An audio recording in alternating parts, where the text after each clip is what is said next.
Hi, my name is John L. Sparks. I'm happy to be partnering with the graduate school at UTSA for the career building sessions. My session today will be discussing conflict management. For this session, I will tell you a little bit about myself and why I am well suited to talk about this topic. We will then go through some strategies and how to best manage conflict management if a conflict arises. Then I will discuss the options for earning your career badge and the assignment to do that. So to tell you a little bit about myself, again, my name is John L. Sparks. I am a professor of demography in the new College for Health, Community, and Policy here at UTSA. I am also a department chair. In this past year, I was chair of UTSA's Chairs Council, and I will say that gave me some experience in dealing with conflict management that I can share with you. I am also currently president of the Southern Demographic Association, which is a professional organization that I belong to. And I am a certified summer mentoring facilitator, and that is the Center for Improved Mentoring Experiences for Research. In that capacity, I help to teach workshops on campus to help faculty become better mentors. And one of the big parts of this programming and the educational component of that program is to talk about communication, expectations, and how to deal with conflict if that arises. Besides those more professional trainings that I have and experience, I'm also a mother of two strong-willed little boys. So I think that also gives me some skills in helping to deal with conflict management. So let's get started. So when we think about conflict can arise in any situation that involves more than two people. And this can be at work, it can be at home, it can be with your family, either those that live with you or don't. It can be with your friends, it can also be at school. And so conflict is something that tends to be present anytime there is a dynamic and a relationship between two people. I think the thing we all can agree on is that conflict will happen. What we can do as professionals is have a strategy and set of tools to deal with that conflict, and that will help determine the overall climate of our workplace, our home, of our educational institution, and how teams start to function. So when we come into a relationship, whether it be professional or personal, and we know that conflict will arise, we need strategies for how we as an individual can best respond to those situations. So there are a few choices regarding others and conflict. First, and often not our best choice, is to do nothing. So we can just avoid that a conflict does exist. We can act as if nothing is going on and continue along with our normal day-to-day activities. This can often lead to increasing conflict because it can lead to a toxic work environment. It can lead to poor performance. It can lead to disinvestment in the project that we're working on. So doing nothing can often lead to increases in conflict. The next option is we might leave. So we can decide to leave a job. We can decide to not interact with a friend anymore that's causing conflict. We may walk out on family that cause conflict. But often this is still not a way to best resolve the conflict and the situation that had led to the conflict being present. So two better strategies are being able to, one, change our own attitude, and that may give us a chance to look at things from the other person or group's perspective in a way that we can think about how we may be contributing to the conflict or how we can best resolve that. And I find one of the better strategies for dealing with conflict and making choices relative to the people that we work and live with is we need to think about changing our own behavior. Oftentimes, it's not necessarily something that we're doing that is leading to the conflict, but it may be the way we react to a situation. So when we have some time to be more self-reflective and thinking about our own attitudes and behaviors and how that may be contributing to the conflict, we can build tools and strategies that can help us remedy these situations. So at the heart of anything dealing with conflict management is communication. So communication is key to handling conflict well. This can come in the forms of both verbal and nonverbal communication, and we need to think about our communication both in talking with individuals, but also what communication we have in writing, whether that be email, memos, some other form of documented communication. And communication is important because it's critical to effective leadership. We often find it difficult to lead someone that isn't a clear communicator, or that can't say specifically what the goals and expectations are for an organization or group. Communication is also critical to teamwork and team building, because without a sense of common goals and vision, it can make it difficult for that team to bond and understand what their common goals are that may not involve their own personalities or personal interests, but speak to what are the important things for the team to accomplish that goal. Communication is also critical to organizational productivity and success. We often look to our leaders to be transparent, to communicate effectively, and to think about how they set the tone and the overall expectations of how we treat and communicate with other people.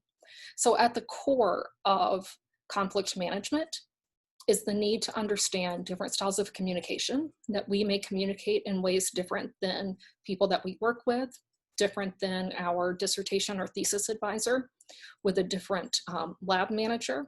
And so once we understand those communication styles and those potential differences, that may help us as well to deal with conflict issues that arise. So for the remainder of this session, I'm going to address what are the various steps that we can use to address conflict. Now, these in and of themselves are fairly comprehensive, but they're not the only steps that may be involved. I want to say that in structuring this discussion today, this discussion assumes that people can come together, use effective communication tools, and help to resolve a conflict. And I will talk about the steps and strategies that you can use to do that. I do want to say that it is important that if you're in a situation where you are being bullied, where you are being treated poorly because of some kind of personal identity, that you need to seek other avenues than going through these steps. That may mean speaking directly to your supervisor. If it's your supervisor that is engaging in these activities, you may need to speak to someone above them, or to speak to human resources at your organization. So realize that not all of these strategies are going to be helpful if there's a situation that puts you at harm or where you feel unsafe. And in those cases, I strongly suggest that you talk to the person above you, the person immediately above them, and your human resources office, because it may involve other types of things that need to be documented. So the steps that we're going to discuss are the following. First, we need to define acceptable behavior for our organizations. Next, we need to listen effectively, and this goes back to the core of communication as being critical to how we think about resolving conflict management. Next, we need to be able to identify points of disagreement, and being able to do this requires active listening and thinking about what the issues are from the other person's perspective. Fourth, we're going to focus on behavior and not personality or personal traits. Unfortunately, a lot of times when conflict arises, someone may bring in personality or personal traits as a way to attack the other individual. In that case, again, it's important to go to your supervisor, someone above them, or HR, because that is not something that can be remedied in the work or school environment and probably requires some additional attention. 5, we need to create a plan for thinking about how we actually manage the conflict.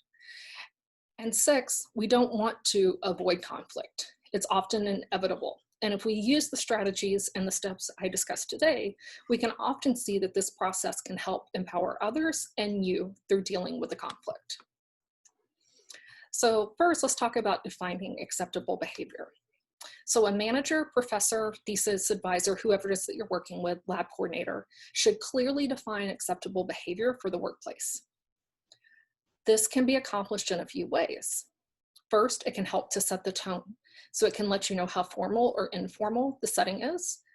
It can give clear job descriptions and expectations, so you understand what it is that you are to do and what is within your purview versus what is not. We also need clearly defined roles and responsibilities. This can often lead to what is the chain of command or hierarchy? Who do we talk to when there is a problem? And then how do we help to resolve that? There also needs to be a way to define proper business practice and ethics. Often this is done in the form of employee handbooks. It could be through training sessions. It could be through other documents that set what are the core business practices or ethics. And thinking about those of you that are graduate students, your specific discipline should have professional association ethics. If you're unfamiliar of how to go to those, I would ask you to talk with your faculty mentor so they can give you a sense of what the ethical commitments are for your discipline. There also needs to be a sense of promoting team building and leadership development. So in a team that is functioning well and thinking about acceptable behavior, you should have a leader or director that will help build the team's capacity and ability to do more. There's also the chance then to see what leadership potential exists for the different members of the group and making sure that people are given those opportunities or experiences in a way to grow and develop and thinking about new opportunities. The last thing in thinking about defining acceptable behaviors is how we reward acceptable behaviors.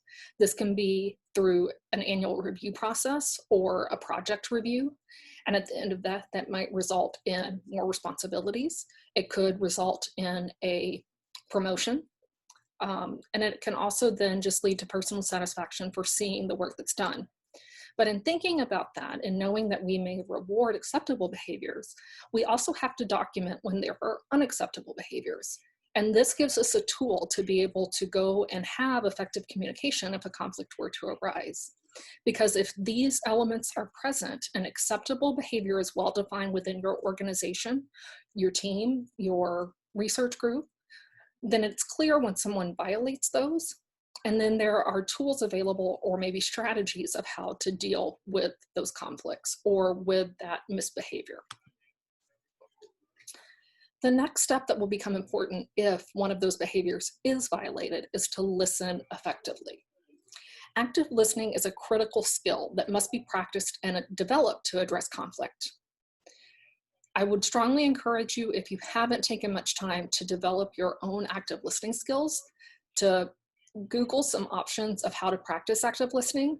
You can practice this with a friend, with a family member, or someone from your team, so that you can get better at understanding what's critical for active listening. So the main skills that are involved in active listening are listening to what the other person is saying instead of preparing to react. In most normal communication situations, we're always listening to be able to respond. But in active listening, the critical component is that we're listening so that we can understand. And so we're not as much concerned with our own response. We're interested in hearing what the other party or person has to say, and then being able to say in our own words what we heard the person say. We want to avoid interpreting the other person. We don't want to use words that were not used as they're explaining a situation, but we want to get clarity if we don't understand what they are saying. When someone finishes speaking, we often like to rephrase what was said to ensure that there is a common understanding of the key ideas that were being presented. And we want to ask questions to clarify our understanding when being in an active listening situation. It's critical when you're working for someone that you understand these components of active listening and that you work on these skills together. Constructive conflict resolution requires effective communication and active listening. Those are two of the key elements to have a constructive result come out of a conflict. The next step is that we need to identify points of disagreement. Active listening is the key to identifying points of disagreement.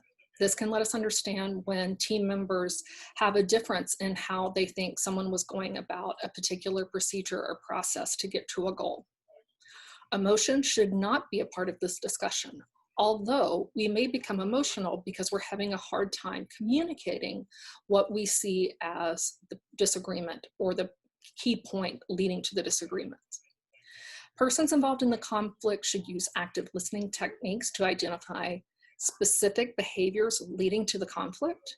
So this means identifying exactly what it is that deviates from those expectations from the specific job duties that are not being done in a specific way. People also need to use these active listening techniques to think about what miscommunication is taking place. So maybe there's just a broader misunderstanding, so someone didn't understand what was being asked of someone. And then we also need to think of what are the event or events that are resulting in the conflict.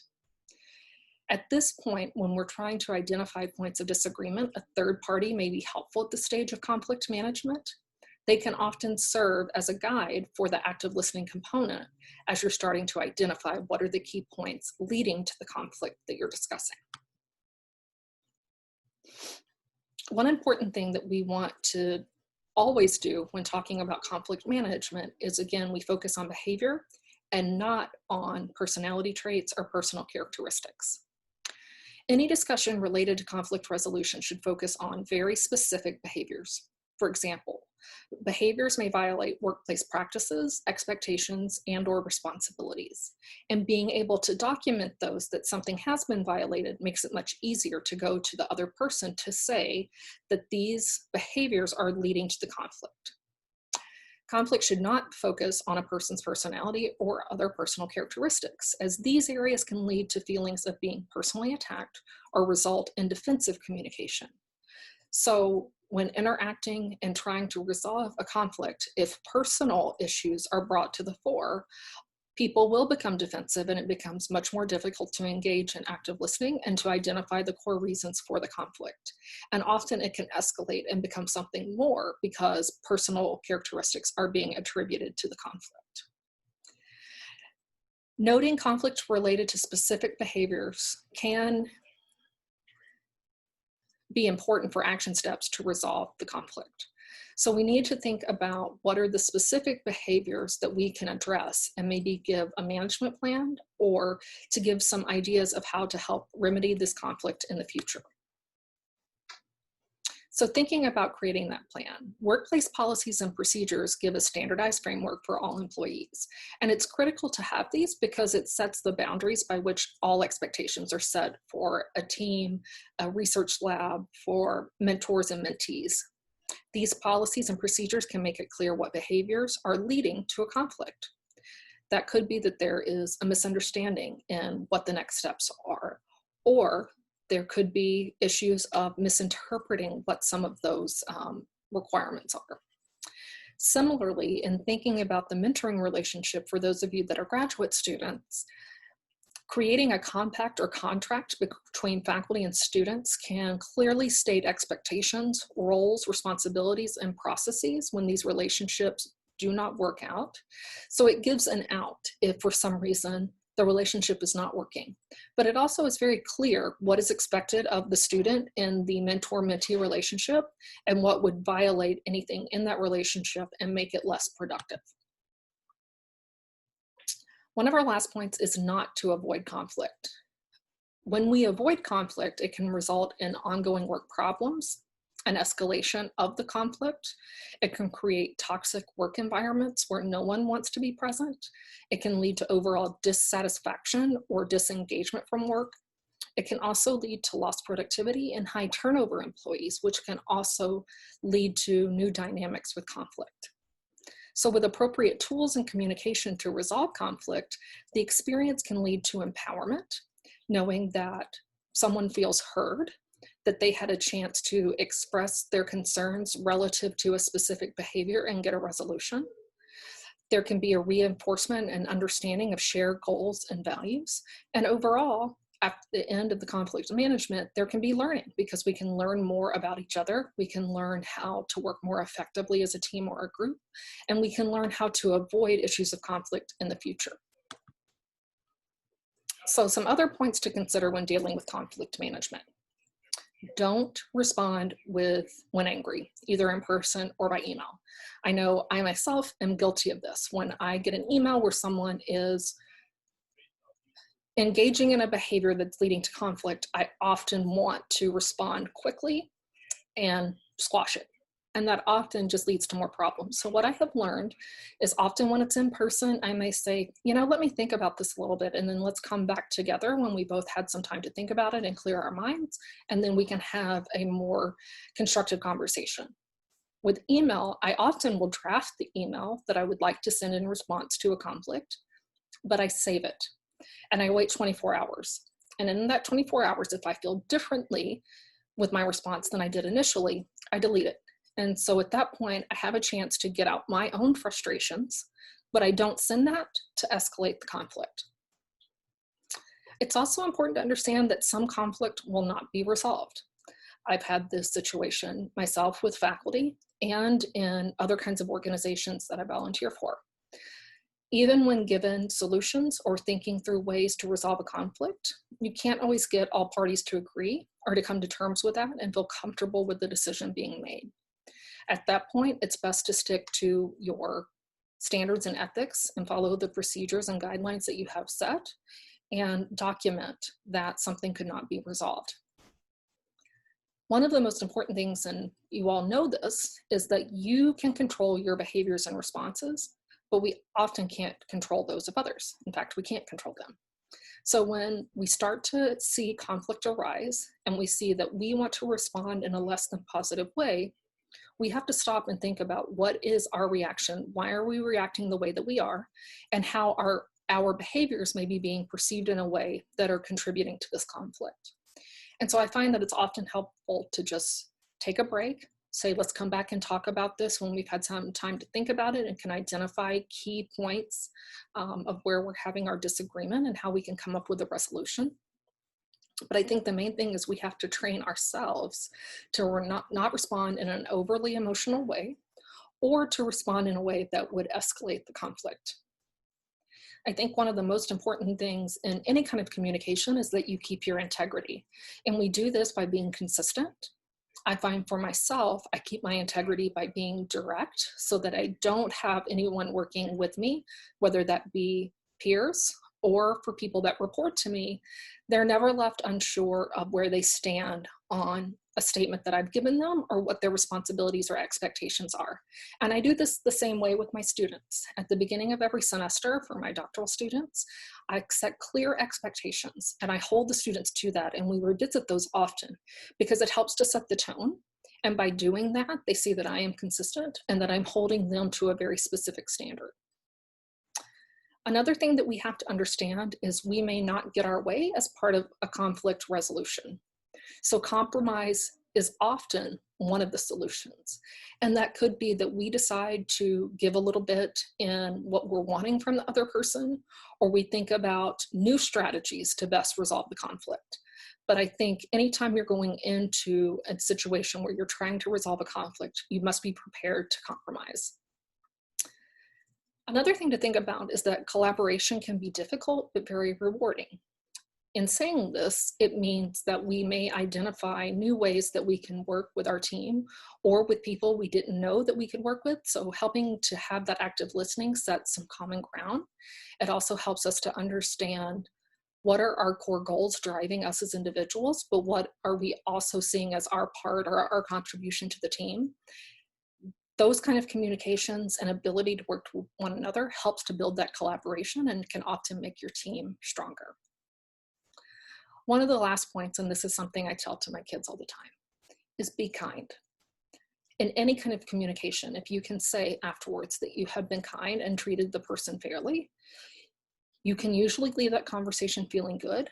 It may not mean that the conflict is over or there's not going to have to be additional difficult discussions, but at least you can say that you didn't start having discussions that led to personal attacks, that would escalate the problem, or that didn't leave an opportunity for some type of resolution. So often, before having a difficult meeting that may resolve something related to conflict management, think to yourself, I want to be kind in this communication, and you can role play what that communication would look like. Now, again, there are situations where you may not be able to resolve a conflict, and that might require escalating the issue to someone higher up, whether that be HR, legal, depending on what the issue is. But you should never feel that you are having to compromise your own integrity, that you're being bullied, or that you're feeling that you're treated differently due to a conflict. And in those issues, you should be able to identify advocates that will help you and stand by you and help you to figure out how best to move forward in that situation. So at this point, I'm going to briefly go over the badge earning criteria for this particular badge. I am asking that you write short responses to the following questions. The first one is think about a current communication challenge you have with a colleague. This could also be with a family member or a friend. State what the challenge is and why it's a challenge. So what have you thought about after listening to this discussion today about, what creates a communication challenge and why that might exist? Next, I would like you to answer what elements of active listening discussed in the video could help you resolve this communication challenge that you identified, and explain how you would implement this strategy. The third question is to write down 3 normal responses you have when presented with a conflict situation at work. It's fine for one of them to be that you're angry, but be honest and think about what are 3 normal reactions or responses that you have when conflict arises. Then I would like you to write what tips or strategies did you learn from the video that could help you respond to conflict in the future. And please give details about 2 tips or strategies. So I thank you for taking the time to listen to this career building session on conflict management. I hope it gives you some tools and strategies of thinking how best to approach conflict in the future. And I wish you a lot of success, and thank you.